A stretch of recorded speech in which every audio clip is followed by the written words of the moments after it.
pledge and Okay, so we'll wait. gavel That's in, no and then problem. we all All come right, in. guys. We're gonna get up and go to the other side, so we're back. Thank you for share.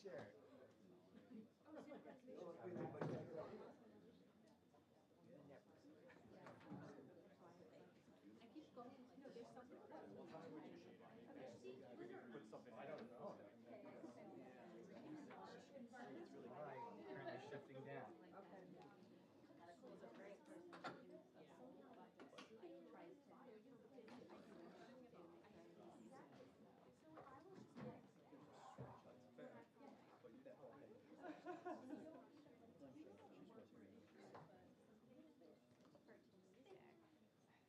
So I don't know if you heard. Excellent,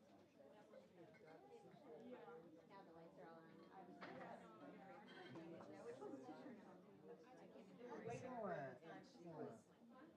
Spend the red book 3 times.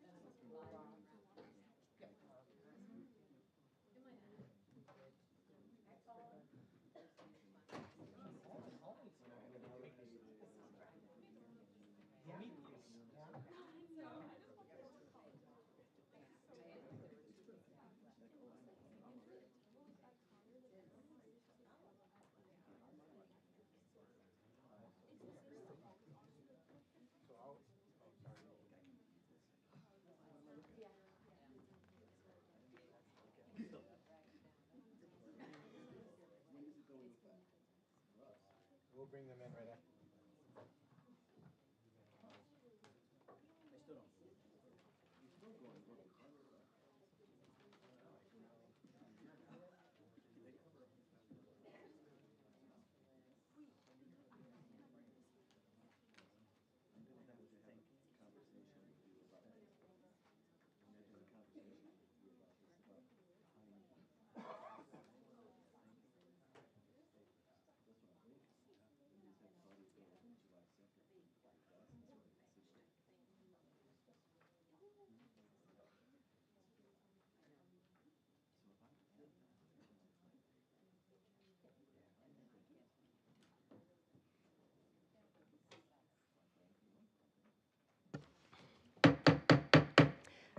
Good evening, and calling the meeting to order.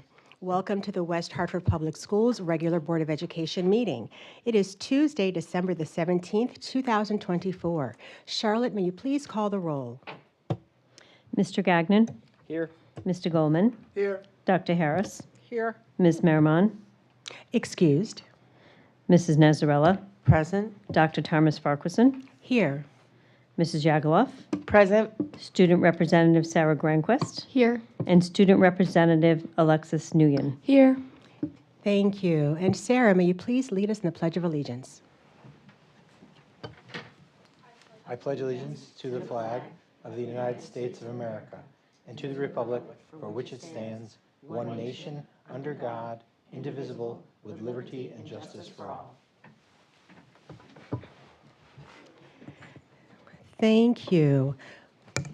We do not have a revision to the agenda order. However, we are so fortunate and so glad at this time to have student participation. And this is something we cherish whenever possible. And we are so glad to have the Hall High School Choraliers under the direction of Mr. Stuart Younse to share their talents with us. So if they may please enter the room. And may we greet them with a round of applause as they enter. And as they enter, we are so fortunate to have you, but we want the others to benefit from your talents as well. So we're going to go around that way so you can face that way. Yes.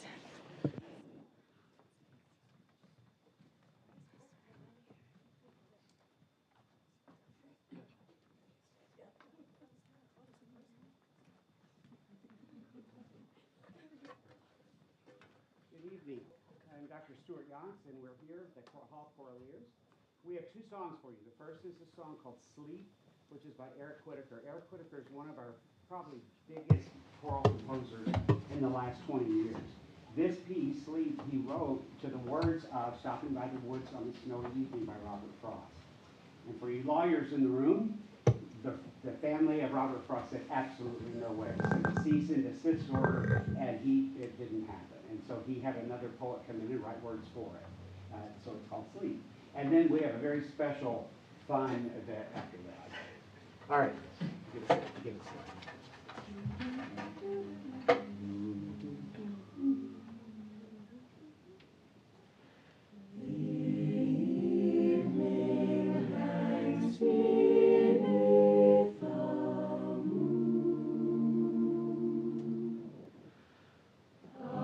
silver thread on dark and dew,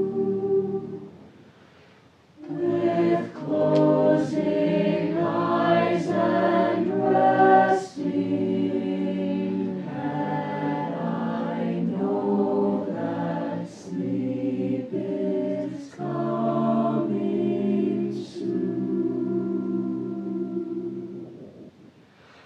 Upon my pillow, safe in bed,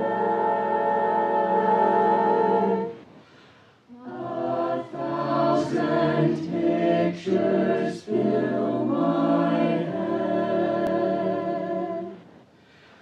I cannot sleep, my mind's aflight, and yet my limbs seem made of lead.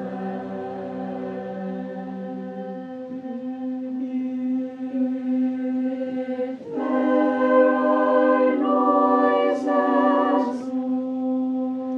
in the night, of frightening shadows,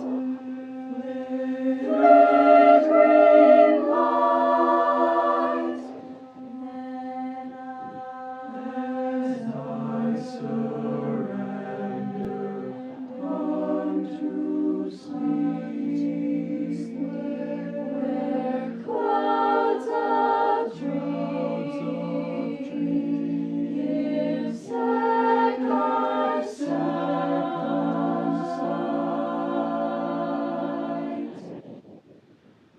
What dreams may come, both dark and deep, of flying wings and soaring leaves, as I surrender unto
busy time of year because the Choraliers go out and do what we call telegrams, and they've been doing a ton of them in people's homes and in businesses and all over the place. So this is one of our favorite. It's a little on the fun side, so get ready. Here we go.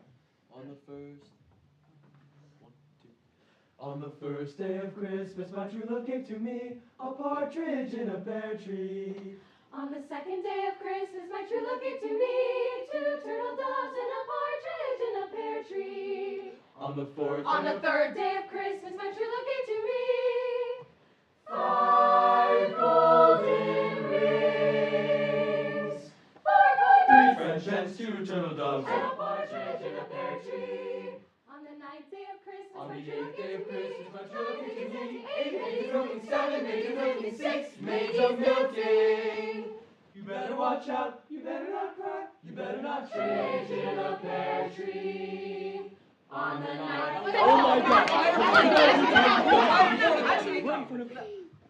On the 8th. Oh my God! You're actually embarrassing. On the 7th day of Christmas, my true love came to me.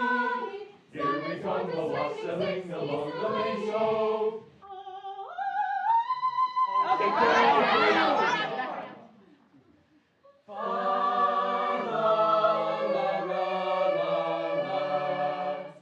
Four calling birds, 3 French hens, 2 turtle. Here we come, the wassailing along the lane, so happy decked with bays and a partridge in a pear tree. On the 11th day of Christmas, my true love came to ding dong, ding dong, ding dong. 5 golden rings, 4 calling birds, 3 French hens, 2 turtles, and Rudolph the red-nosed reindeer. Dreidel, dreidel, dreidel, I made it on the Had a very shiny nose.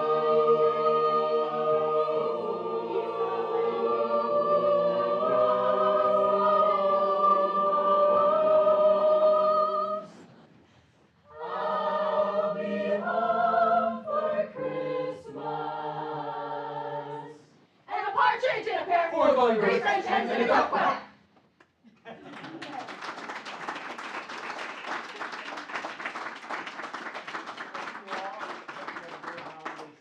And get some rest. That's what we're going to do. Thank you all. It was great fun.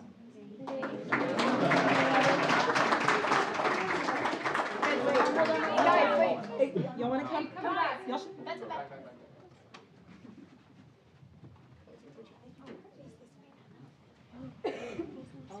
You guys want to switch? Yeah. Yeah. Sorry.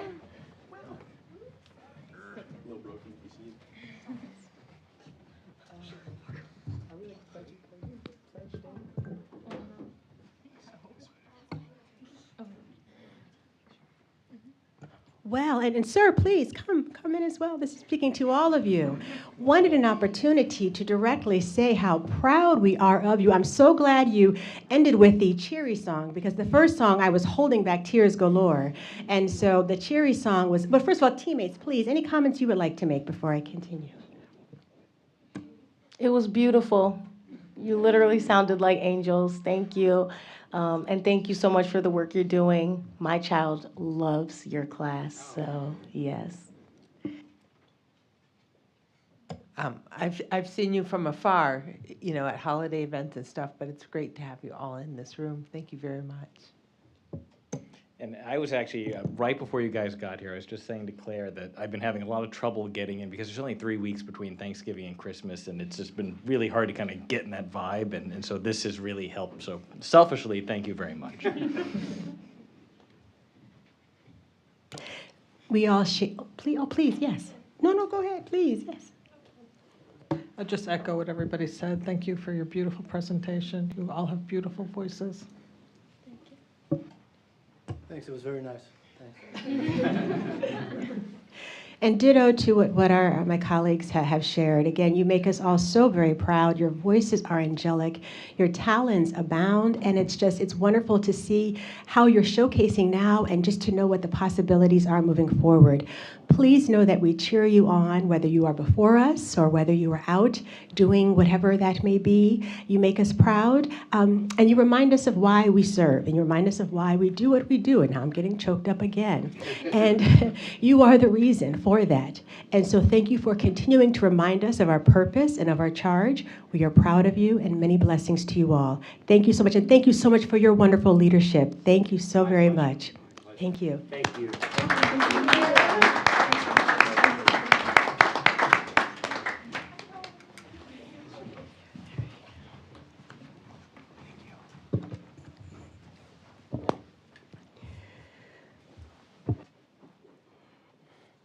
And parents, guardians, loved ones, bless you as well, yes. All right. And so with that, before we proceed to public communication, would like to pass the microphone over to our superintendent, who will be making a statement. Thank you. Tough statement to make on such a joyous performance, but two really things that I wanted to share with our public. The first is with overwhelming concern that I share the news that came out last week of a former employee who was arrested earlier this month in possession of child pornography. He worked as a paraprofessional at Webster Hill from November through June of the last school year. The federal investigator in charge of the case has shared that there is absolutely no reason to believe that there are any students from West Hartford, or specifically within the state of Connecticut, connected in any way to the investigation. And while that certainly provides some measure of relief, we are still all very, very shocked by this news. We've certainly reviewed all of our procedures to ensure that no steps were missed in our vetting process, and we conducted a review of his electronic records and communications within the district. And we also found no reason to suggest any connection to our students in our schools to this investigation. I personally have spoken to many at Webster Hill parents in response to this news. We remain concerned regarding the incident, and we stand ready to support our families and our community. And we remain in close communication with law enforcement, and we will share information with the public as it becomes available. In addition, my heart is absolutely broken for the Abundant Life Christian School community in Madison, Wisconsin. This event comes on the heels of the 12th anniversary of the Sandy Hook tragedy. Our thoughts and our prayers are with those who tragically lost their lives, their families, as well as those injured, especially the two that are in critical condition. So as we prepare for all of the celebrations, the joy and that I hope that holiday brings, I just want to offer everyone a somber reminder and for us to provide our thoughts with those not as fortunate. Thank you. Thank you, Mr. Vicinas. Teammates, are there any questions or comments with what has been shared before we proceed with the agenda? Thank you once again, Mr. Vicinas. Now moving on to public communications. This is an opportunity for us to hear from you, your questions, your thoughts, your suggestions, your concerns. Each individual is allowed 3 minutes to speak, and we ask when you go to the podium to please share your town of residence. Please be mindful of Charlotte, who will hold up a yellow card when you have 1 minute remaining in your time. And when your time is expired, you will see a red card. We ask for you please to conclude your sentence and respectfully take your seat. As board policy, this is the second meeting of the month, so we are receiving comments on agenda items. The first meeting of the month, we received comments on agenda and non-agenda items. However, for today, being the second meeting of the month, we are receiving comments on agenda items, which include accept and approve revised policies 5690, 5635, 5620, 5210. Also, presentation of the CIP, Capital Improvement Plan project, for 2025-2026. Ratification of the West Hartford Education Association contract, personnel report, and approval of the minutes from the December 3rd, 2024 Board of Education meeting. I have a list here, but no one has signed up on the list, so we'll ask if there's anyone here who chooses to speak on an agenda item. Seeing none, we shall pause on public communication and now move on to non-staff communications, where we are able to hear from our student representatives sharing what's going on in their schools, and we very much enjoy hearing this. So let us begin with Alexis sharing about Conard, please.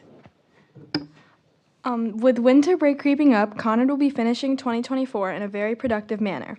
To commemorate the final week before we all leave, there has been a school-wide Winter Spirit Week, consisting of days like Flannel Day, Dress Like a Winter Movie Day, and Ugly Sweater Day.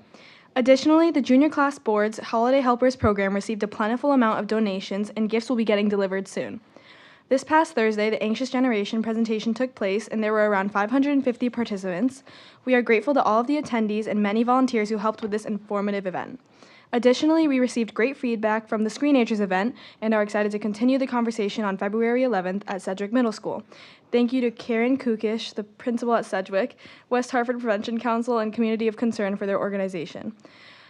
Furthermore, winter sports are in full swing with the Hall Conard girls ice hockey team and girls basketball team participating in several games already.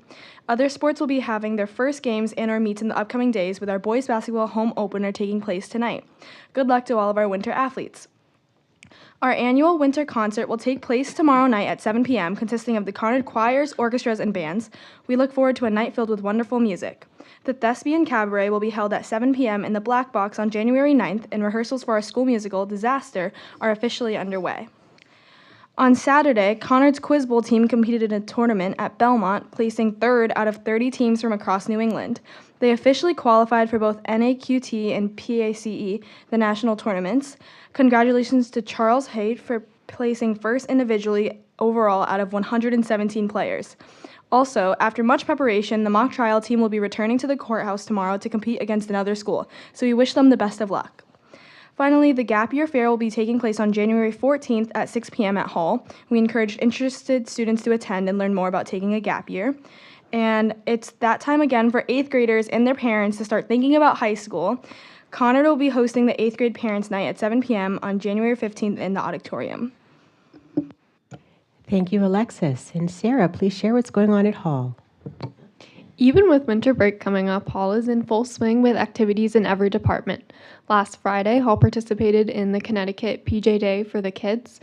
We collected a lot of donations, and it was really great to see everyone in their pajamas supporting a great cause.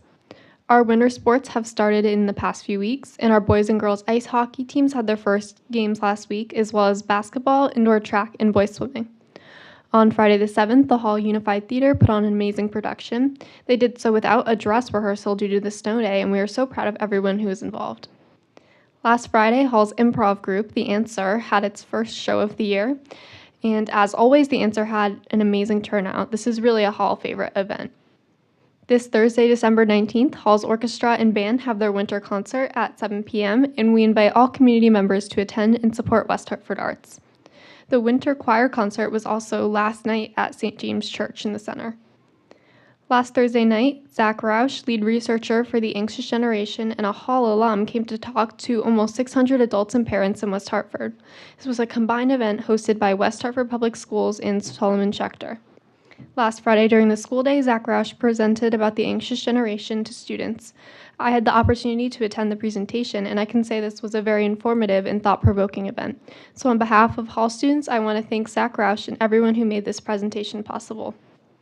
Today during the school day, Hall held listening circles for both students and teachers. These groups gave Hall community members the opportunity to talk about some recent issues and incidents at Hall. Hall also recently sent out another edition of the student and parent newsletter, We're Hall Ears. This newsletter is directed at students, but Hall made the decision to also send the letter to parents to connect them more with their students in the school. We are all looking forward to an extra long winter break and the many exciting activities we have in the new year. Thank you, Sarah. Thank you both. Thank you both. Now moving on to unfinished business, where we have a motion by Lorna Thomas-Farquharson, Jason Gagnon, and Gayle Harris to accept and approve revised policies as a second reading.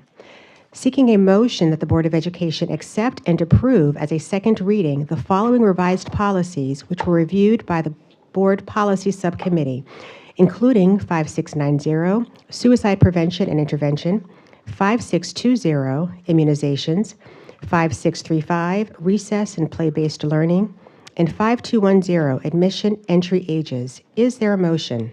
So moved. Thank you, Jason. Is there a second? Second. Thank you, Gayle. Discussion. So, Dr. Murrow, thank you so much for being before us as well. And teammates, as we know, this is a second reading. These policies were brought before us before, and this is a time for us to ask any remaining questions or comments before we vote on the policies. Are there any questions or comments? Yes, Ethan. I do. Are we doing the policies one at a time or just all? Let us start with 5690. And if you could just put your mic closer. Yes. It's on top of me. Yeah, I had some questions. On the suicide prevention policy, in the third paragraph, it's do we have existing procedures and process to assist in preventing suicide? Yeah, if you remember right, Ethan, the last meeting, Melissa and Kelly did a presentation on the district's mental health and the suicide prevention actions. And so we have extensive curriculum at all levels that promote mental health, positive mental health and wellness. It's supportive of proactive, positive mental health and wellness attributes and skills. And we also maintain and continue to refine on a yearly basis suicide prevention, our suicide prevention manual that's aligned with best practices at both the state and the national level. Okay. Next question is, in the second paragraph, it focuses, or as I read it, on the school system notifying the family. Mm-hmm. Is there also process and procedures for the family to notify the school system? Yeah, and any time that we do a risk assessment or are made aware from a parent of a student that is at risk, there's communication between the parent and the school clinician and the school administration for that. Yeah, I guess I'm wondering, and I realize these are generic statewide. Mm-hmm. Is there anything specific or differentiate? It just seemed pretty generic, I guess. I don't understand the question. I'm just wondering if this could be a little bit more what we actually do. It just seemed like it was a very generic type of. Well, policy. it again, as we explained before, it's the updated legal guidance that the state provides. And within that, as Melissa and Kelly and I can provide that again, explained, we have very specific actions that we take at the district level that oftentimes aren't listed or illustrated within the policies. The policies are simply the guidance based on the state statute. What we do in the district is very specific to that. That's through our risk assessments, that's through the training that we do with staffs, that's through the communication that we do on a constant basis with parents through our clinicians as well. Yeah, okay. In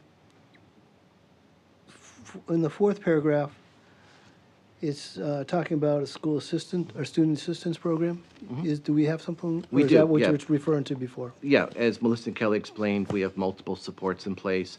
We work with the Youth Services Board to identify risk factors and supports for youth, both in our district and in the greater West Hartford community as well. We articulate those to parents and share those with students. Okay. And then I didn't know if there was the definition of an at-risk student is just a possibility, they've expressed the possibility of considering suicide, or there was a different. For this policy, Yeah. at risk means solely associated with self-harm. However, we use risk factors as a general term to illustrate areas that can be self-harm, harming others, of different concerns, and we address that through our clinicians at the different school levels as well. Okay. That's all I have for now. Thank you. Mm-hmm. Other questions with 5-6? Yes, please. Yeah, so at the last board meeting, I appreciate the in-depth programs you explored or explained, the affinity groups, the counseling, the anonymous alert, all those programs. Mm-hmm. So that is almost in response to this policy that you must follow.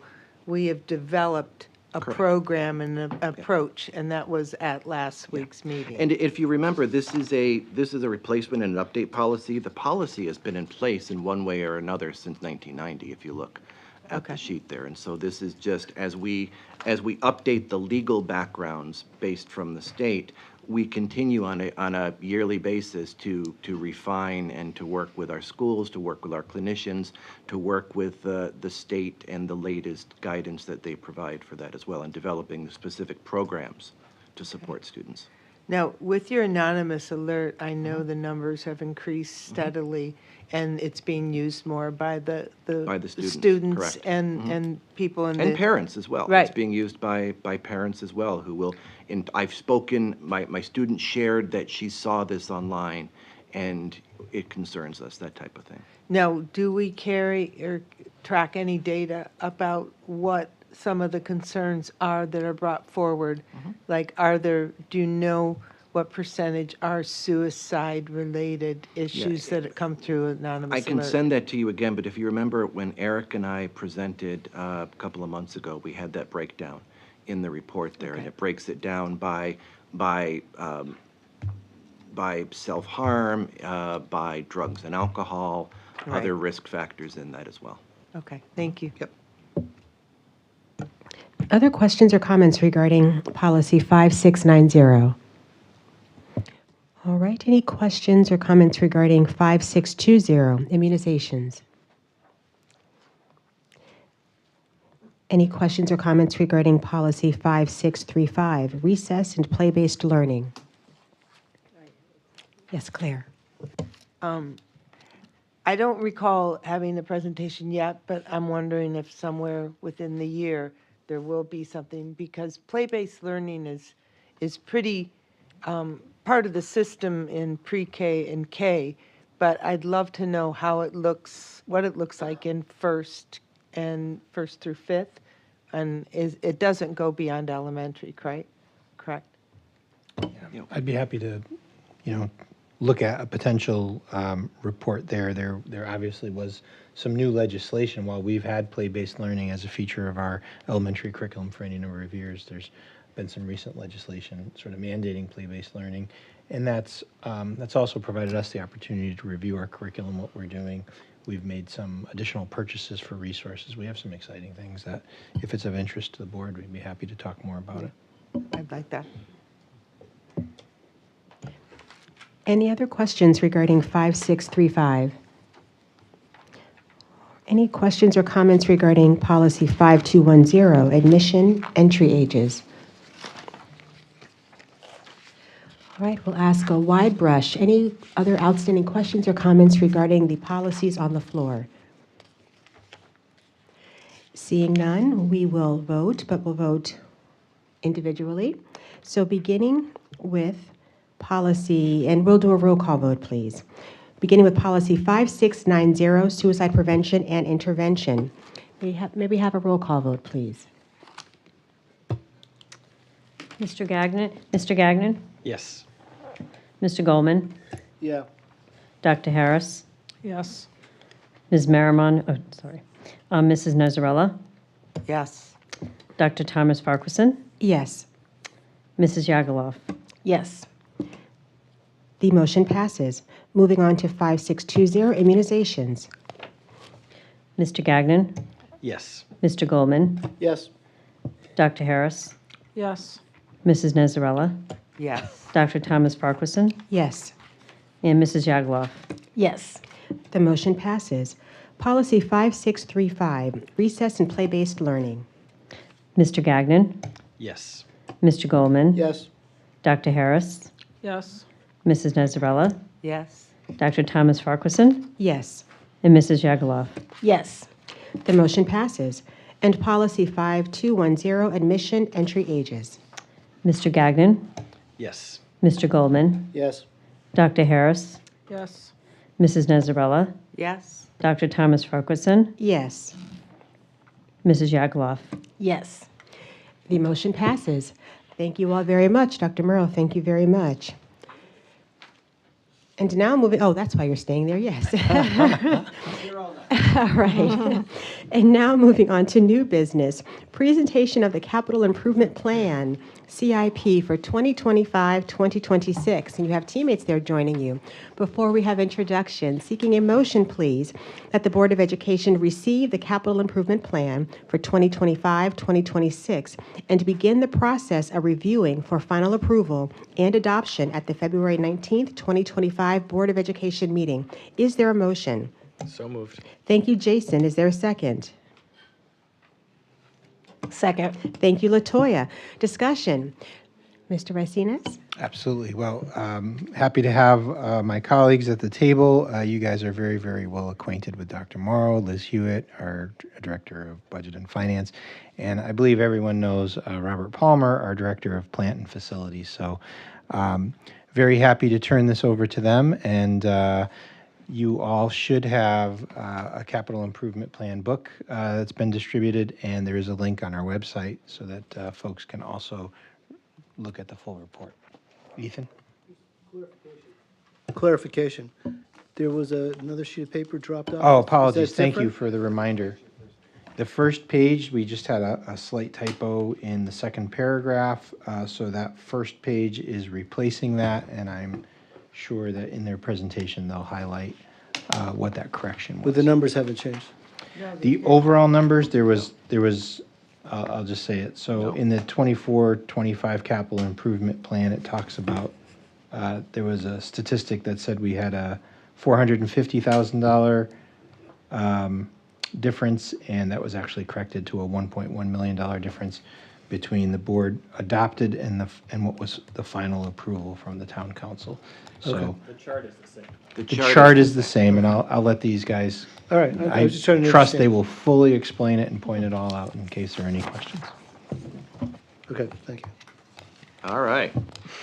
It just seems like yesterday that we were doing budget, and here's all starts again. So as you know, before we walk through this, as you know, the capital improvement plan identifies our ongoing maintenance funds. It identifies funds for new construction, for furniture, for equipment, and for our computer infrastructure.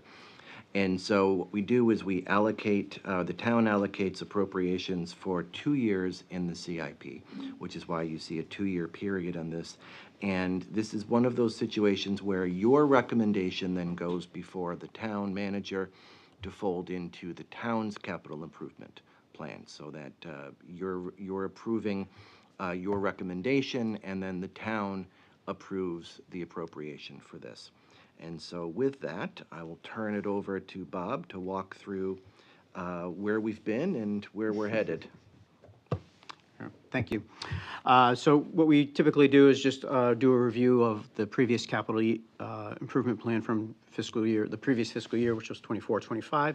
And as we've indicated, the board adopted a total budget of $15,415,000. The town council reduced that by $1.1 million, reducing the accounts of $200,000 in computer infrastructure, $100,000 in furniture and equipment and replacement, and allocating no money to the school building HVAC study. So the good news is that the council recently reinstated those funds for computer infrastructure and furniture, equipment, and replacement. And they also funded the building HVAC study out of American Rescue Plan Act funds. So we were made whole after all, but that was what the budget adoption process was. So we were made whole. It was the end story. So we did make that one correction. We had just a typo on the reduction there. So that was what that was. So what we like to do now is to go back and to review the projects that we had planned for 24-25 that we discussed last year, what we accomplished, what we didn't accomplish, how we're going to readdress some of those things, and other things that we got done that we were able to get done because we had some opportunities. So we continue to see in the industry, in the construction industry, low numbers of bidders, long lead times on certain items, especially windows and doors, HVAC equipment, electrical switchgear equipment, have very long lead times, in some instances up to a year, even longer in some instances. We're also seeing sustained higher construction costs that came out of the pandemic. For a number of years, for the last 3 or 4 years, we saw really high escalating prices. They seem to have moderated to be close to inflation at this point, but we're still seeing, their costs are higher, but they're not escalating like they were. So we've seen a little bit of a settlement in the markets at least, but we are seeing long lead times, again, for many items, which is affecting some of our projects. And we are seeing just a limited number of bidders on some of our projects. And again, the labor force has changed drastically. And so there are a lot of the trades folks retired and decided to not return to work after the pandemic, and that is hurting the industry in general. So now go into the different areas and talk about some of the projects that we were able to do. So asbestos removal, we have general categories that we fund. So asbestos removal, those are always tied to other projects. So we do flooring replacement, we do HVAC, such as boilers or anything like that. So those funds are used to take care of the environmental abatement issues associated with that. So we always utilize those funds in tying into other projects. Computer infrastructure, we talked about that wasn't fully funded, but now it is, and we always will continue to pursue those replacements and upgrades of our computer infrastructure. Furniture and equipment is the same. We were partially funded. We'll continue to, now that we have the remaining funding, we'll pursue the rest of the items that were scheduled to be purchased and budgeted for the schools. Heating and ventilation systems. We had scheduled the money in that account for use for the removal of the boilers at Webster Hill. We're doing the fresh air projects. The first one was Duffy, which is in process right now. The next one is scheduled for Webster Hill. Unfortunately, we just had some design delays with that project, so we weren't able to begin that project. But in the meantime, what we did was went ahead and replaced an air handler at Sedgwick, which was in need of replacement. So we were able to kind of shift gears and utilize that money there, and we'll reallocate in this year's budget to help with the removal of Webster Hill boilers when we need to do that. Exterior school building improvements, we had said we were going to replace the roof at Hall, and we did that. Interior school building improvements, this is a general category for general improvements on the interiors of schools. We had stated that we were going to do flooring replacement and painting at Whiting Lane. We did quite a few, we did a number of classrooms at Whiting Lane. We do have 4 remaining. We'll pick those up again this summer. We had restroom renovations scheduled at Hall High School. Unfortunately, we didn't have any bidders for that project, so we'll go back out to bid for that for next summer again. Health suite renovation at Hall was completed. Main entrance improvements at King Philip, those were related to security and reconfiguration of that entrance. It went out to bid. We did award that. Again, long lead times for windows and doors. So that project will be actually constructed next summer, but it has been bid and awarded, and is scheduled for construction next summer. The gym floor replacement at King Philip was delayed because of bidding and scheduling issues as well. And that'll be, again, bid this upcoming summer. So. Site and athletic improvements, we had scheduled sidewalks and paving at Whiting Lane. We were able to complete the sidewalk portion of that project this summer. Our engineering department for the town actually designs a lot of our parking areas and driveways on school properties. And that's a very, the parking lot that we wanted to redo is a little bit complicated with a number of utilities and drainage issues, so they needed some more time on that design. We'll come back to that again this summer. In the meantime, we kind of shifted gears on that one, and we went over to Conard, and we redid the driveway in the back with the bus drop-off area in order to improve that area. So, stage and auditorium renovations. We were scheduling, we had scheduled to do seating and lighting at Wolcott.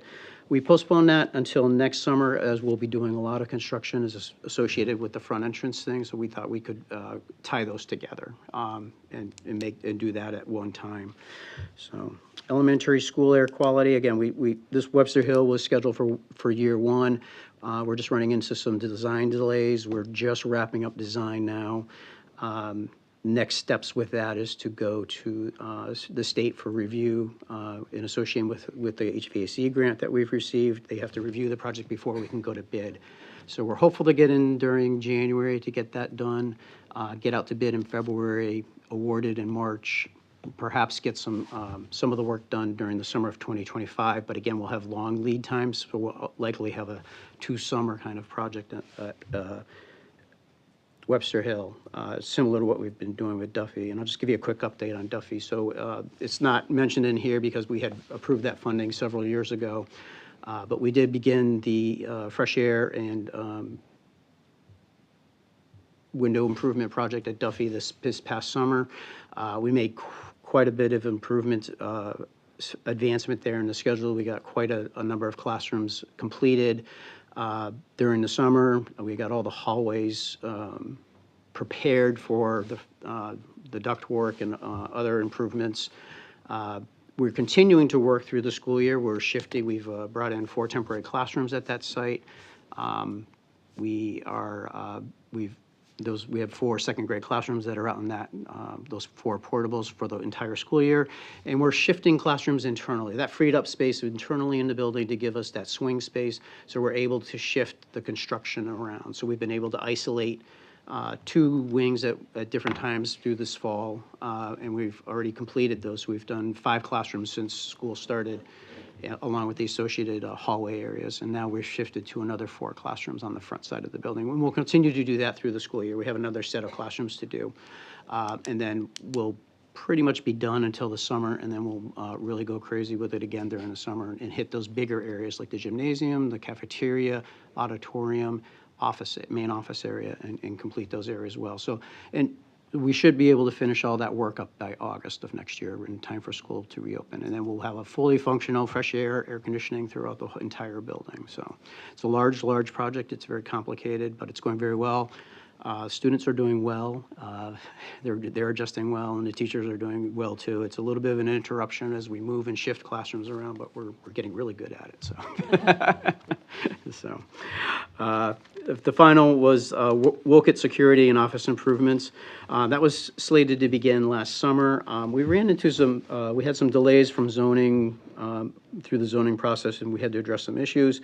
We're currently still dealing with some engineering issues related to drainage at that site. We're working through that. So our plan should be ready to go out to bid very shortly, and we'll start that project this summer. Again, that will be a multiple year project over there. So that's again is security improvements, moving the office to the front of the building where the canopy currently is, and freeing up that internal space, and we'll turn that into small instructional space eventually. Okay. So those are the projects that we said we were going to do, what we did, and then where we're going to go with that next.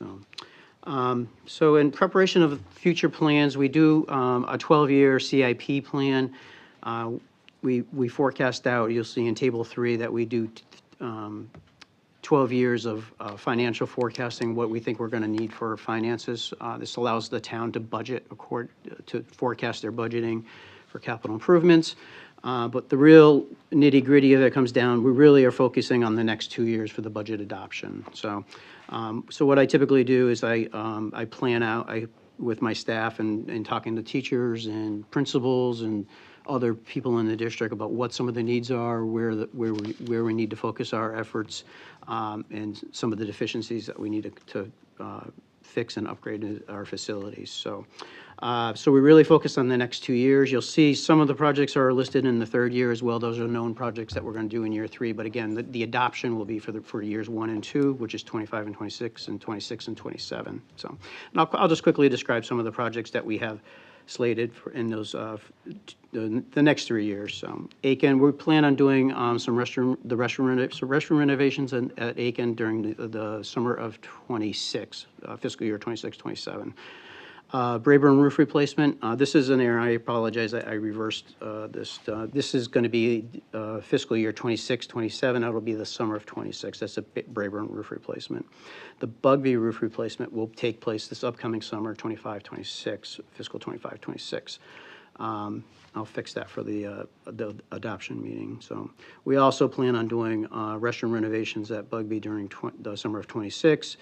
And Bugby would be the next building that we will be targeting for fresh air and windows. And we'll begin that process to begin design very shortly to get that rolling at this point. So that'll be the summers of 26 and 27. Conard, we have in the summer of 26 some exterior door replacements scheduled. We're also going to look at renovating the food lab at Conard. We did the one at Hall 2 or 3 years ago now, and so we're going to do the one at Conard. It's due. Duffy Fresh Air and Windows, as I mentioned, that will continue through next summer as year 2. We'll come back in the summer of 26 and do some paving over there, the north lot and some of the sidewalk areas around the building. We had scheduled that for earlier in the side. You might hear some feedback from some of the Duffy community. The sidewalks and parking areas over there are in tough shape, but we're doing a lot of construction. There's a lot of heavy equipment moving around, so we really didn't want to come in and do that project before we did the window and fresh air project and potentially damage all that work. So that was delayed. But we have it on our radar, and we'll get over there as soon as we can after the project is done. We plan on coming back to Duffy also in 27 for some flooring and painting. Hall restroom renovations, again, that was postponed from last year. We'll push that to this summer. Athletic field irrigation replacement will take place in the summer of 25. That project's actually already been awarded, so we're good to go on that one for next summer. air handler replacements will come in the summer of '27 and do those. For King Philip, we'll go back out to bid for the gym floor. There's also a folding wall in that gym that also needs to be replaced. We'll put that back out to bid this summer, very shortly, actually, so we can get it done this summer. The front entrance improvements that we talked about were awarded. They'll be done this summer as well. We have flooring and painting for both this summer and next summer at King Philip. So as you know, King Philip is a very large footprint, so we'll be doing flooring there for a long time. Sedgwick exterior doors are scheduled for this summer. We are planning on replacing electrical switchgear at Sedgwick the summer of '26. We'll also be doing some air handler replacements at the same time. Webster Hill, we as part of the fresh air and windows project for that building, we will be eliminating the buildings. It will be an all-electric building. So we will not need, we have old steam boilers there, so we'll be getting rid of that technology. So we'll, as we do that project, we have to, of course, get that new system in and up and running first before we can take those boilers out. So, but we'll do that in concert with that project once we get going. Wedding Lane will come back and do those 4 classrooms this summer. We'll also work on getting that 1 parking area done. We plan on going to Whiting Lane in the summer of '27 for a partial roof replacement. We won't be able to do the entire building in one summer, but we'll do part of it. Wolcott auditorium seating will be next summer, as well as auditorium lighting. We'll do the cafeteria flooring. We'll do and painting. We'll also do that front entrance project that we talked about as well.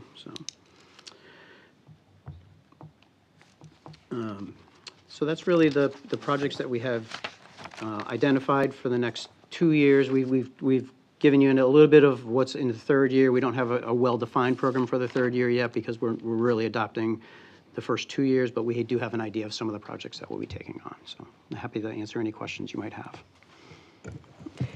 Thank you for the summary and the overview.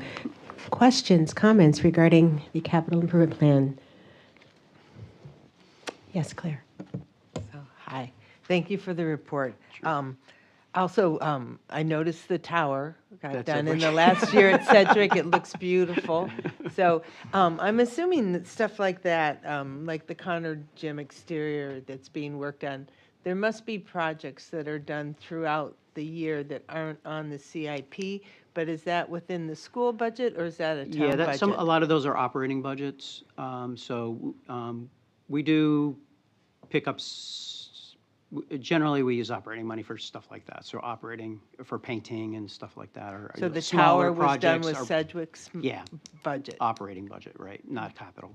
Right. Okay, and that was what was approved by the Board of Ed? Yes, the Board of Ed operating budget, right. Okay. I'm sorry, could I just clarify? Sure. Just so you know, it's Bob's operating budget. We don't make the school pay for that. That doesn't come out of their operating funds. Sorry, maintenance. So it doesn't come out of Sedgwick's budget. It comes out of Bob's operating budget. And that operating budget Is that's in part the of the general approval of the Board of Ed budget? It is, Okay. as part of the general fund. But not separate from? Exactly. Okay. The portables from Duffy, very impressive. I got to go on a tour. And it's nice how you've placed that group out there for the whole year so that they can make it their home and the shifting goes around. Are those portables purchased by the town or they're owned by the district? Or how does that work and can they be used in a future project? They are actually leased as part of the project. As part of the capital project for that. Yeah, so the town is funding it through the capital program. Okay, so as temporary swing space. There was no intention that we were going to keep or use them elsewhere. So, Okay. Right. And so with the Bugby project, you would then lease again? If we need to. So each school is going to be a little bit different as far as the space. Yeah, with Duffy, we really we also installed a fire sprinkler system at the same time. So we really, because we were going down the hallways in order to install the ductwork for the fresh air. So while we had that apart, and so the project is much more invasive there than I think it will be at other schools. Like Webster Hill, I think we'll be able to do, a lot of the work will be underneath the school in the tunnels. You also have access to Webster Hill through the roof because it's a single story, whereas Right. Duffy is a two-story building. Correct. Okay. Right. And there's also a different technology that's going to be used there versus what's being used at Duffy. So just based on the infrastructure of the building, unit ventilators, which will be venting through the exterior wall of the classroom. We won't have centralized ducting through that building.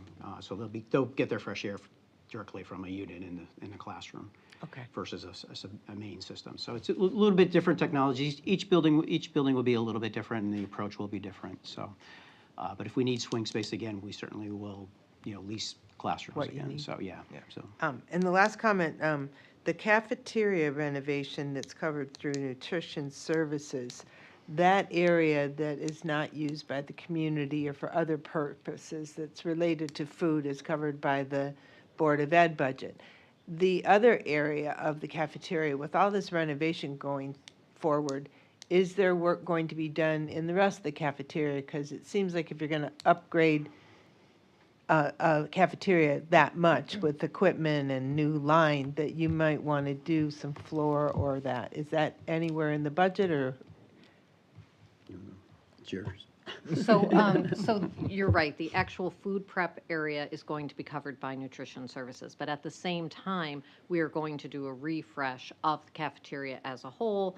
That shouldn't be a significant cost, and so that will come out of some of Bob's interior improvement funding, and it'll all be done at the same time. Okay, great, thank you. Jason. So first of all, thank you. I mean, it's no easy task to maintain buildings that are 60, 70 years old. So I would imagine that in large part, these items are essentially a triage list. Can you speak a little bit about how, and you did a little bit, and I guess I'm asking you to expound upon kind of how you develop what's going to be improved over the next 2 or 3 years. I know in theory it's 12 years, but you're really looking at that 2 to 3 years. And then maybe what the role of the town planner, town council is in initially developing, the plan and the budget before it even goes to them for approval. Sure. So there's a lot of factors that go into it. So obviously we listen to our building occupants, so our principals, our teachers, our students, our parents, and stuff about what types of things they think they need improved and that type of thing. We also look at our maintenance history. A lot of it is it time to replace it? There's life cycle costs for a lot of the equipment. So we typically run our buildings forever. So, our life cycle costs go, we run our equipment for way longer than we should. So, but we maintain it, and we have a great staff that's able to do that and to do that and to keep these things running. So, and if you maintain equipment, it does run for a long time, but is it the most efficient and cost effective? Probably not, but it's a large investment to do that. So we very carefully choose and pick which projects we want to do with a focus on general improvements, and we want to upgrade our facilities to the best that we can at the time as we're doing these projects. So it is like a triage. We do, and you see the flexibility that I have in the program, which is nice because that I can move projects around, and when things don't go so well with one project, I can kind of substitute another and get that one done. So that helps a lot in getting projects done and keeping the ball moving forward. So there's always projects that we could do. I keep a long list of things that unmet needs and things that we need to look at and to think about as future projects. So, but the principals have a lot of input into what we do, and as well as the building occupants, and so we try to listen to them. And again, looking at our records and what is giving us problems and what we need to try and solve. So what we can still find parts for. What we can what we can't find parts for anymore. Right? Yes, exactly. Yeah. Or people to fix. Correct. So that's really kind of how the is really on the maintenance side of things, as opposed to, gee, we'd really like to upgrade this, or maybe we can make this first class, but it's not in the budget. We're focusing on maintenance. Yeah, I mean, life safety certainly takes a priority. So all your systems there, and we're in very good shape as far as fire alarms and sprinkler systems, emergency lighting, and those types of things, and those get replaced as we do renovations in spaces. But those systems are in very good shape, and we do that. But then we focus on the major mechanicals, the boilers and electrical systems and those types of things. And they they have a long life cycle, but eventually they do need to be replaced. So, so we have to plan for that, and we have to, and, things are not getting very cheap, they're not cheaper anymore, Right. so it's very expensive. So. And so this is our part of the budget, right? Correct. We develop this, we essentially give it to town council. Do they have any, role in developing it from the beginning? Do we have conversations saying, hey, come take a look at King Philip, come walk with us through these buildings, and here's really what our needs are, here's where we think we might be going? Yeah, I mean, I work for both the town and the Board of Ed, so, I have a lot of interaction with the council and through committee and stuff like that. And we do talk about the Board of Ed projects as well quite a bit during a capital review process. So I'm able to convey those concerns and to say, talk about the conditions of the schools and with where we need to focus the funding and stuff like that. So they do say that. And they do get into the buildings periodically. I mean, they're not, Because I think it's not that- really I their think purview, that's right? But I think that's important too, Yeah. right? I mean, they are the town's buildings, and correct. And as much as you can describe things, I think it's really powerful to actually see them in action. Yep, and they certainly are in the buildings periodically. To the extent that I can extend that invite, I am extending that invite to come and tour the buildings. All right, thank you. You're welcome. Other Gayle, yes. Yeah, I had a question about the funding that was taken away by the town council and then returned. And I don't know if maybe one of you could explain that a little bit better. I don't really understand how that works in terms of a budget. And then there was a comment made about the American Rescue Plan. I didn't know if that was why they were then returned the money. So I just be curious if you could explain that a little bit better. Certainly. When you adopted the budget and we forwarded it to the town council, they made adjustments to 3 projects. 2 of those were funded by our capital non-recurring expenditure fund. And what the town does is they fund that every year, put funds in the capital non-recurring expenditure fund through a general fund appropriation. And then from there, it gets transferred to capital projects. So when they were looking at their budget last year, where they would need to set their mill rate, what the impact on taxpayers would be, they made cuts in those 2 projects. Subsequent to that, they determined that they did have enough money in the capital non-recurring expenditure fund, and at their last meeting that happened on December 10th, they went and they restored those funds.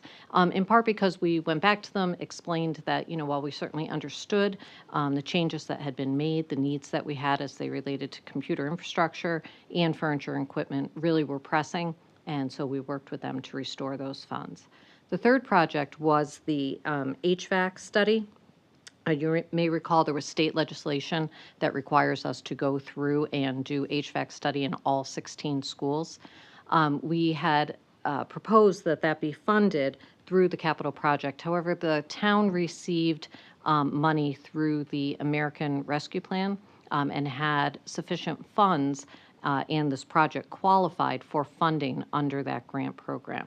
So rather than using taxpayer dollars or CNRE dollars, they were able to allocate approximately, I think the project came in at about $700,000 to this project and really maximize use of those grant funds. So again, at their December 10th meeting, they appropriated that project as well as some other projects that they elected to fund through the American Rescue Plan. Thank you. Can I ask one follow-up question? Thank you. That's helpful. I had one question for you, Bob. I just was wondering how this works in Table 2. We had site and athletic field improvements, and the planned project was sidewalks and paving at Whiting Lane, but then the project we completed was the driveway at Conard. So I didn't understand. I just want to make sure I understand. If we have a proposed project, how do we then was this Conard driveway part of the proposed project, or did it sort of come in afterwards? It's been on the radar. I don't think I had it listed as the project that I wanted to do next, but it it had deteriorated very quickly over the last school year and had become a safety concern. And when the Whiting Lane project wasn't going to happen, and I started looking at what could I possibly utilize the money to get done the last summer, that project was an easy substitute for what we had. I had it on the list of projects in my mind. I don't think I had it identified through this program, but it's coming up in the next 3 or 4 years. So I was able just to jump that project forward because it just took it deteriorated quickly last year during the school year. So we just, and our engineering folks were great and helped to do a quick design on it and to help us get it done. So I guess what I'm asking is, Sure. is it someplace is that documented that was a project we were going to do, or?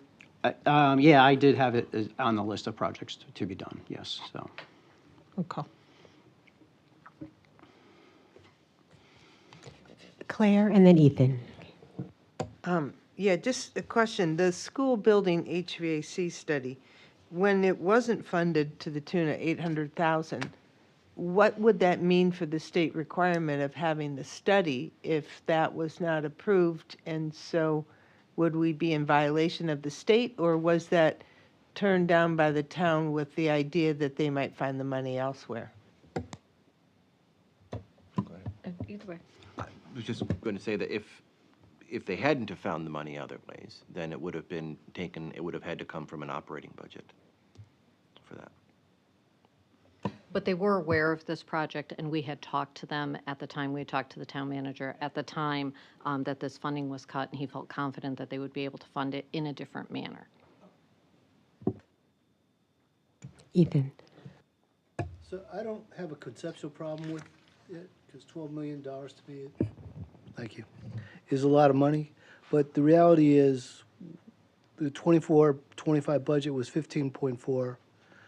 It came in at 14.3 because of the reduction by the town. We're now looking at 12.1. So, and then it ranges up every year about 300,000. So there was a drop, but I mean, I don't have a problem because it's 12 million. It's still, it sounds like you've got a lot of projects and it's a lot of money to put against the projects, but just to clarify. So it is a reduction, whether fiscal reasons or management, just overall number of projects. Right, yeah, so we do the reoccurring projects, which are really the maintenance projects. Right. The asbestos through the stage and auditorium. And then we have program enhancements, so those are kind of the special projects that are not always short duration, but maybe, like the Woket office one is a two-year fiscal project. Yeah, I'm just looking at So the way that's where the money, budgeted. that's where you see the ebb and flow. And this 12-year projection is not set in stone. So, Right. This is, as needs come up and arise and we feel like we have to adjust the budget in future years, we'll add, other program enhancements. Okay. And that number will probably go up. So I'm sure that we'll come across Well, something where we have to do. It seems like you sort of have a target, then you adjust accordingly based on the projects. Yes, so certainly with the reoccurring projects, we know those are always going to be there. Right. Those categories, and so there's always a little bit of an escalation there in cost per year. You'll see that as the Sure. budgets, And the drop this year is because of the Woket piece, which we Okay. funded last year, and that was a one-time. Right. All right, For that. thank you. Other questions or comments? Thank you. Want to say, and for, as a reminder or to enlighten some, again, we know with the capital improvement plan, when it comes to it being returned to the town, they can make recommendations per line item. However, with respect to our board budget, the soleness of that is within our purview in terms of those line items. But a question or comment, rather, we know that the facilities that are used here in town are used not only for school purposes, but other purposes are as well. And so we greatly appreciate the support that the town does provide in recognizing that. May you, if you were to, Brandon, pardon, I did not give a heads up of this question, if you were to give just a guesstimate on how often some areas of the town, school building wise, are used for other activities, what may that be? Right, I think it depends on the building and the facilities, so the high schools every day. I think we'd be comfortable saying that there's probably use going on as we speak. Right. In more than one of our buildings. And how often would you say it's for activities that are not West Hartford Public School related? I want to say daily. daily, but I mean, it certainly is daily across the district. Because again, remember that the gymnasiums are in use with plant and leisure services. The facilities are in use on the weekends for different activities. They're rented out to different groups as well through the town.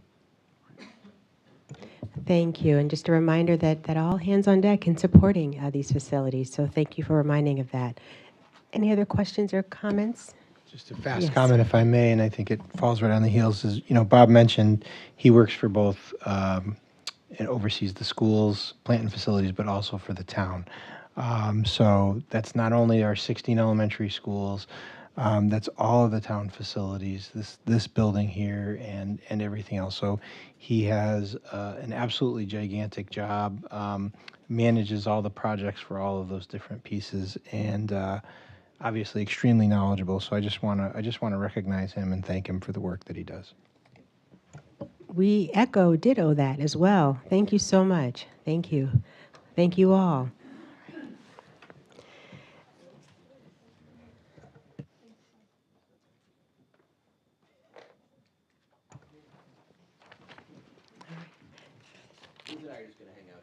All right. All right. Thank you, Bob, again. And now moving on to ratification of the West Hartford Education Association contract. Seeking a motion that the Board of Education ratify the negotiated agreement between the West Hartford Education Association and the Board of Education for the period of July 1, 2025 through June 30th, 2028. Is there a motion? So moved. Thank you, Jason. Is there a second? Second. Thank you, Gayle. Discussion. Passing it over to you all. All right, good evening, everyone. Before you for approval tonight is a ratified agreement between the Board of Education and the West Hartford Education Association, otherwise known as the WHEA, which can be found on page 21 of your board packet. Before I share the details of this agreement, I wanted to take a moment to recognize and thank the more than 900 incredibly dedicated teachers we have working in West Hartford Public Schools. These are professionals who consistently invest their time, expertise, and compassion in the lives of our students. They not only support academic achievements, but also nurture our students' character, confidence, and overall well-being. Not a week goes by that I don't hear of a story of a teacher going above and beyond to make sure that they do all that they can to help support our students. It is truly a privilege to work alongside such talented and committed educators. As a district, we are profoundly grateful for the countless ways they inspire and empower our students every day to reach their full potential. So with that in mind, the contract that you are voting on this evening is a 3-year contract that covers the period from July 1, 2025 through June 30th, 2028. The agreement reflects months of dialogue, culminating in a final agreement between the WHEA and the board representatives on November 22nd, 2024. It was subsequently ratified by the members of the WHEA shortly thereafter. To reach this point, we had several formal meetings with the WHEA negotiating team throughout September, October, and into November. During each session, we exchanged proposals and engaged in lively discussion to try and resolve the issues at hand. Despite our best efforts on both sides, these talks did not result in an agreement. As a result, we decided to proceed to mediation, which took place on the evening of November 13th. For those who may not be familiar with the mediation process, it essentially involves bringing in a neutral third-party mediator from outside the organization to work with both parties to identify common ground and resolve open items. Although there were multiple exchanges throughout the night and into the early morning, an official agreement was not reached. However, I'm pleased to report that we were able to finalize the settlement a few days later. Now I want to take a few minutes and highlight some key components of that agreement. I'll start with wages. For the 2025-26 school year, there will be no step movement for teachers on steps 2 through 9. Please note that we do not have a step 1 in the contract. We haven't had that in the last contract, so it may be a bit confusing there. And then step movement for teachers on steps 10 through 12. There's also a $3,000 increase at the maximum step and up to $4,000 at most steps below the maximum. For the 26-27 school year, there's step movements for all steps, and a $3,000 increase at the maximum step. And then for the 27-28 school year, again, step movement for all steps with a $3,000 increase at the maximum step and a $60 increase at the steps below maximum. There's also some changes to our health insurance. So in the third year of the agreement, the premium cost share for teachers will increase by 0.5%. It'll go from 20.75 to 21.25. We are also excited to offer the addition of the state partnership vision rider, which will be made available to all teachers at 100% teacher costs for their individual enrollment level. We believe this is a significant benefit for all of our, or at least for most of our employees. A few updates to our sick leave. Teachers now on an FMLA qualifying leave for the birth or adoption of a child may now use up to 20 of their accrued sick days. And then we also created language that aligns with Public Act 24-8, which is an act that expanded Connecticut's paid leave law. This not only expanded who is eligible for paid sick leave, but it also broadened the allowable reasons for the use. And then the last piece is with our tuition reimbursement. So we essentially added $10,000 to each year of the contract, and we also tightened up the specific language for what qualifies for tuition reimbursement. So in closing, we do believe this is a fair contract that reflects our shared commitment to supporting the growth and well-being of our teachers while ensuring financial responsibility to our community.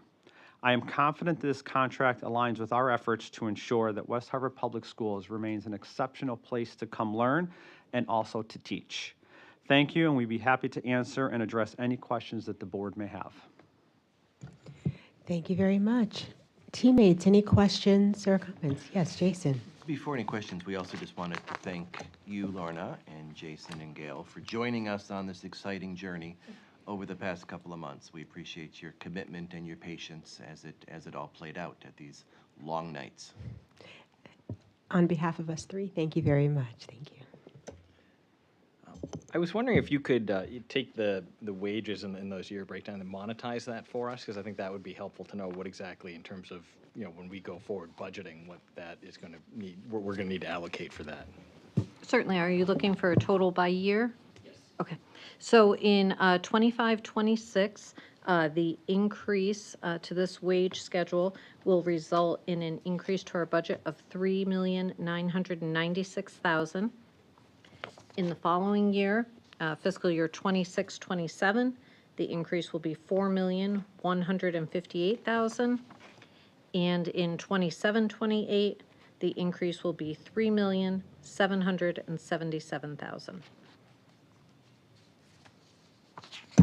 Thank you. And then as to the provisions underneath each year, so, if it's no step movement or step movement the following year, and then, 3,000 to max, 4,000 below, were those things that were negotiated, or was it more, they were offered a certain wage increase and then the teachers union was free to decide how they wanted to distribute that? Yeah, great question, Jason. So at the end of the day, once we sort of settled on what that final number was going to look like, we really look and defer to the leadership of the WHEA to tell us what they believe their members want, and so that's how we landed on this distribution. One of their goals was to try to smooth, I think, some of the gaps in between some of their lanes there, and so that certainly accomplished this, but at the end of the day, this is certainly from their direction and what they were saying that their members would want. And I'll just end by thanking you all for your patience with us, as I think the three of us were new to this process. So thank you, and again, the advocates on the other side for the teachers union who, really did an excellent job of advocating for their side and for their teachers. And I do, having been a part of the process, I do think that it was a fair settlement, especially when you look at what's going on across the state. Other questions or comments? Claire. So having worked in business and seen raises that happen over time, usually it's been given as a percentage raise, a 6%, a 5%, whatever the percent is. It's hard to understand these numbers and exactly, when I put them into the chart based on teachers and the different lanes, is there a range of some of the percentage that the teachers will see, I know the numbers are so broad and so different, but just by my calculations, there are some 8% increases of some of the lower levels and 6% of other levels. You're right, Claire, there are. And so, when you have a wage schedule that you're happy with and satisfied with, and that you like the distribution of the steps and the lanes, applying an overall percentage really makes sense because you're comfortable with the different steps that people will take each year. This contract, that was not the case. The steps have gotten a little bit disparate over time, and I believe that's why WHEA really wanted to create more of a smoothing effect and put more money towards the lower steps. And you can see that, in general, most steps are receiving $4,000 in the first year, whereas the top step is receiving $3,000. So what you'll see is if you look at some of the top steps and look at a percentage basis, the top step is probably around 2.7%, 2.75 over time. But at the lower steps, particularly when you look at perhaps the bachelor level, where based on other communities, our starting rate was very low, you're going to see on a percentage basis a higher increase. And as you say, some of those can be as much as 6 or 8%. It really just depends what step you are on and where you will be moving to the next year. But I agree, this is a little different from past contracts that you have seen, but it really makes an effort to create a more equitable and a smoother progression for our teachers. Okay. Also, I heard that some meetings went till 2 a.m. and I appreciate, as part of the process, the teachers selected teachers to represent them. Board of Ed members selected people to represent the board, and those people put in a lot of time and effort, and it's a lot of work, but thank you for all the work everyone did. Other questions or comments? Ethan. So to follow up on Claire's question, if you were to look at it in aggregate, what are you projecting as an increase for each year? So for 25-26, the upcoming year, the increase overall is 4.82%. For the following year, fiscal year 26-27, it is 4.78%. And for fiscal year 27-28, it is 4.14%. And those numbers include both step movement and changes to the scale, as we have discussed. Okay. There's a number of items listed: health insurance, sick leave, tuition reimbursement. To me, but not knowing anything, didn't seem that significant, the additional cost, but is that correct or incorrect? I would say that certainly, for example, if we look at 0.5% increase in the premium cost share from our teachers for each year that's in effect, that will bring in a little over $100,000. So it certainly is significant to the risk program, but not in relation to the overall cost of the wages. Is there any other costs in here? No, Julio had mentioned that in the tuition, that there's an increase of $10,000 per year, so that's pretty de minimis.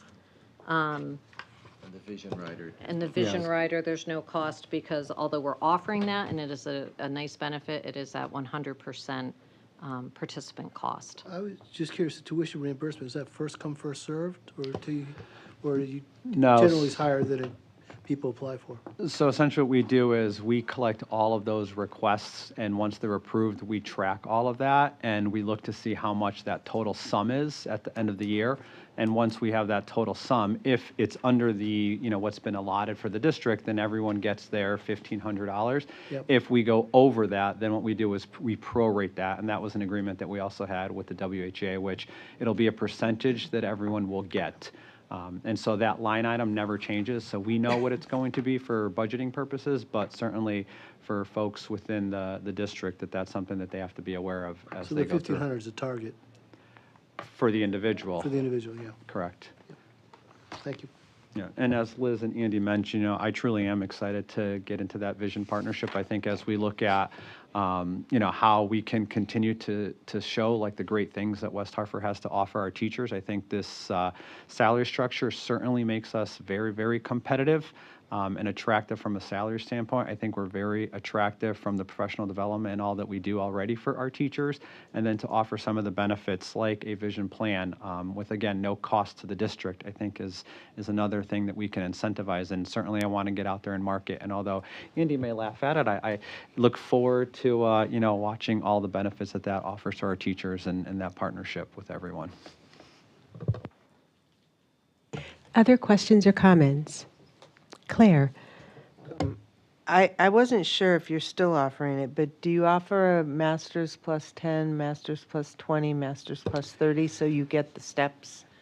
It is. So it's one of the things that makes us unique, and it's why it's actually, to be honest with you, I think it's a little bit difficult when you look and compare us to other districts. So oftentimes you may hear, here is our salary comparison with another district, and they're looking at masters, and they'll take our master's lane, although we offer a master's plus 10 and 20. And so when you look at that, there's a pretty big, gap there. And oftentimes when I talk to folks, like that's really what people are looking to do. And we're excited about that, is for them to go increase their education, learn more about what they can bring back to the classroom that helps benefit students, and also reward them across that salary structure. And that's something that, I really don't see in many districts. Most districts will just do the master's and then a master's plus 30. So again, it's a really nice, attractive thing that we can offer our folks. I benefited from it, and it's really nice when you're taking classes and you reach that 10 plus 10 goal and then the plus 20, and you see that change in your salary.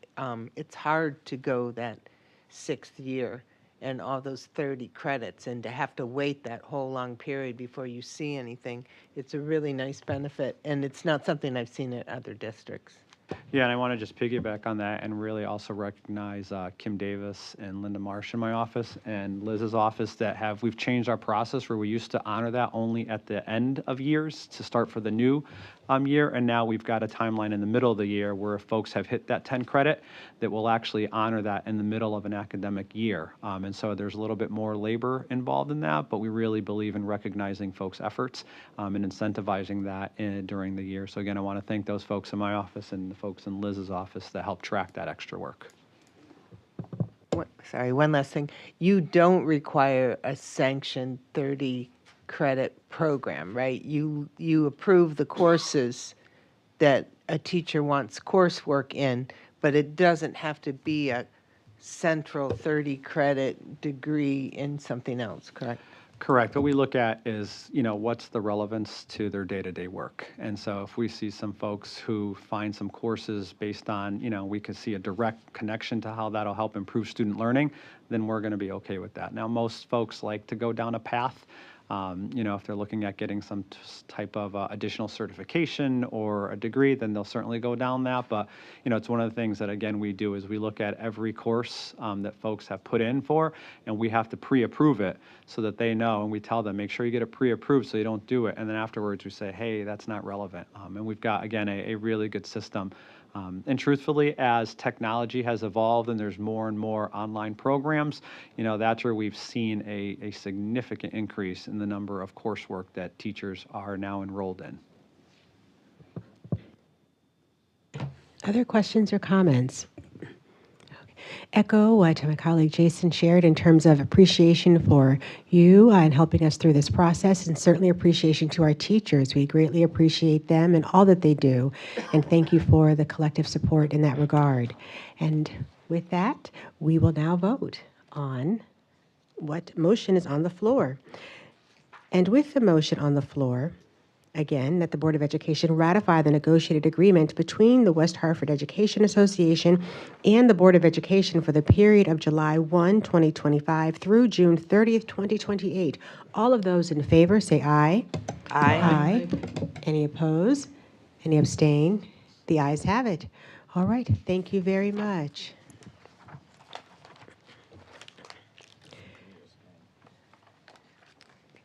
All right. Now moving on to staff communications and reports, where we shall receive our superintendent's report. Mr. Vicinas, passing it to you.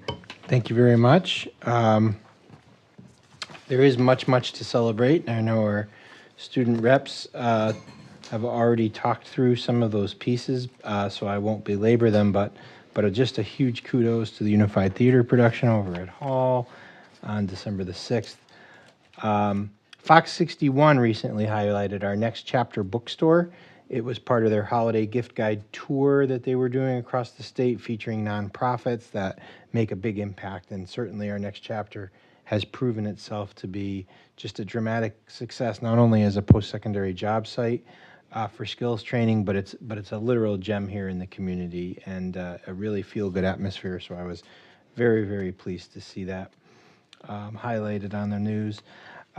Both Alexis and Sarah hit the collaboration with Solomon Schechter on The Anxious Generation. What an amazing turnout.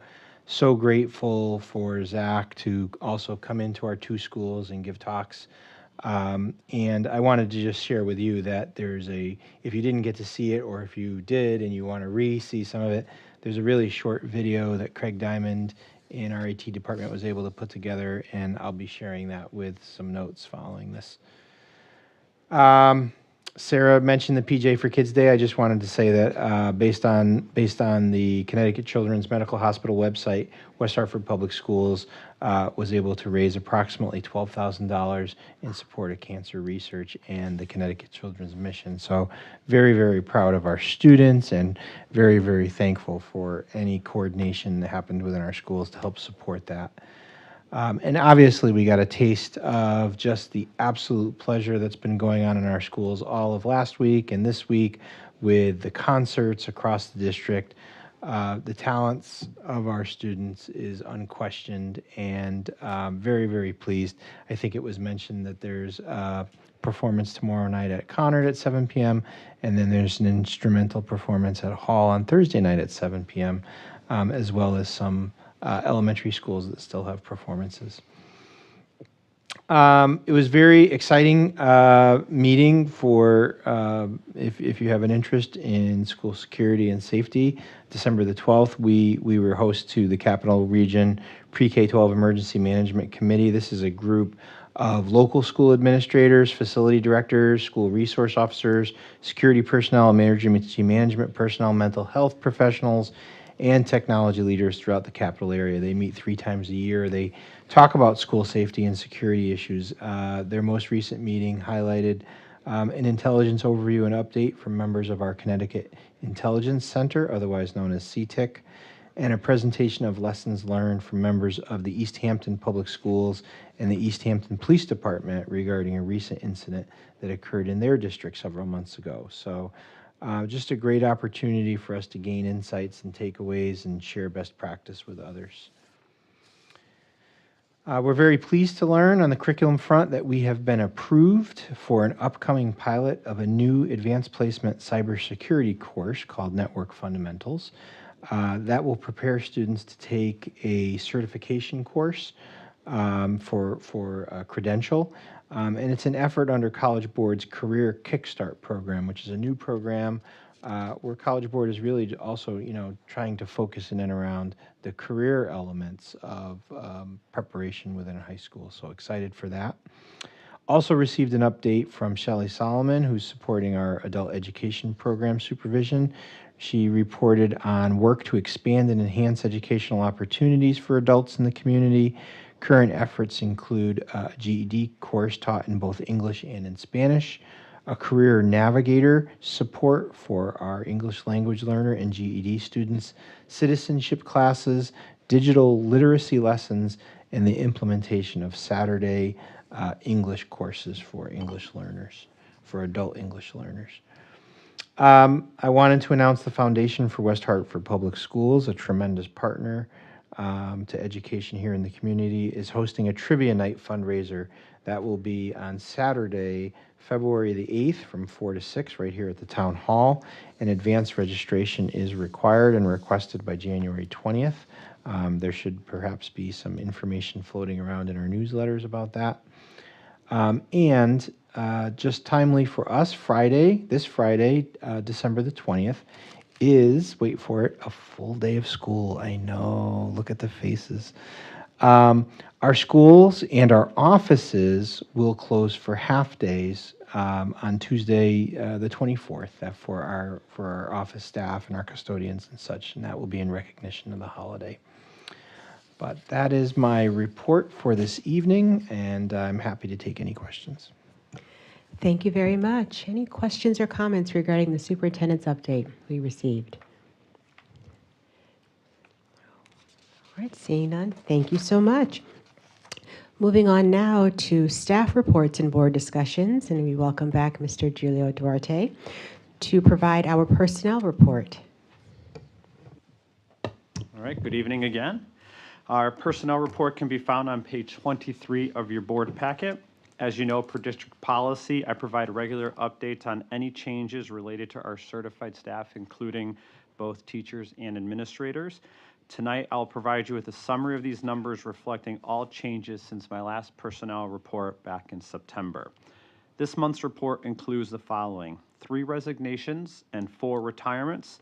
We also hired 5 contracted teachers and 7 interim teachers. And so again, happy to answer any questions that the board may have. Thank you. Teammates, questions or comments regarding our personnel report? Seeing none, thank you very much. Now moving on to routine matters, where we have approval of the minutes. Seeking a motion that the Board of Education approve the minutes from the regular Board of Education meeting of December the 3rd, 2024. Is there a motion? So moved. Thank you, Jason. Is there a second? Second. Thank you, LaToya. Discussion or suggested edits? Seeing none, all of those in favor say aye. Aye. Aye. Any oppose? Any abstain? The ayes have it. Now moving on to information and reports. Board members, do we have any communications and reports from other organizations or boards? I was going to share about the foundation's trivia. No, but you did it, so that's excellent. Yes, indeed. Thank you so much. Any other updates? All right, now moving on to future business. Announcement of future meeting dates. Our next meeting next year will be Tuesday, January the 21st, 2025, our regular Board of Education meeting at 7 o'clock here at the Town Hall in room 314, followed by Tuesday, February the 4th, 2025, regular Board of Education meeting, Town Hall, room 314. And then Wednesday, February the 19th, 2025, regular Board of Education meeting, 7 o'clock here at the Town Hall in room 314. Do we have a request for any future agenda items? Seeing none, do we have any visitors who would like to make a comment? Yes. Please do come to the podium and share your name and town of residence. And the same in terms of 3 minutes. Right there, yes. And Charlotte will hold up a yellow card when you have 1 minute remaining, and a red card when your time is expired.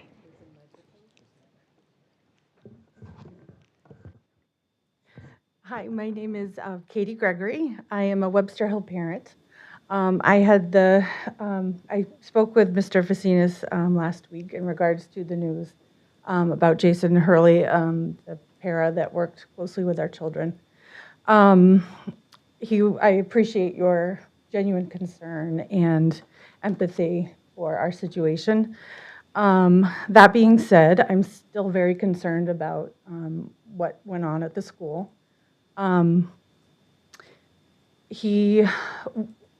also concerned about the lack of communication or the not transparent communication that happened between parents and the principal. He was alone with our children and alone with mine multiple times. We were told that another teacher would be there, and they weren't. So I want to know what went wrong, how we can prevent this from happening again. And I want to, just find out more about what we need to do to follow up on this situation. Thank you. And I have to apologize because part of public communication that we share, that per policy, we do not respond to comments as they're being made, but we very much are attentively listening. So thank you for what you have shared, and that is something that we certainly have heard and will follow up on. Okay, thank you. Thank you. Is there anyone else who would like to make a public comment? Seeing none, we do not have an executive session. Therefore, before seeking a motion to adjourn, realizing this is our last meeting of 2024, the year 2024, and the next time we come together, it'll be 2025. And so with us being in the holiday season, with whatever holiday you recognize, want to wish you all a safe and quality time with those who you love this holiday season, and certainly a safe time entering into the new year.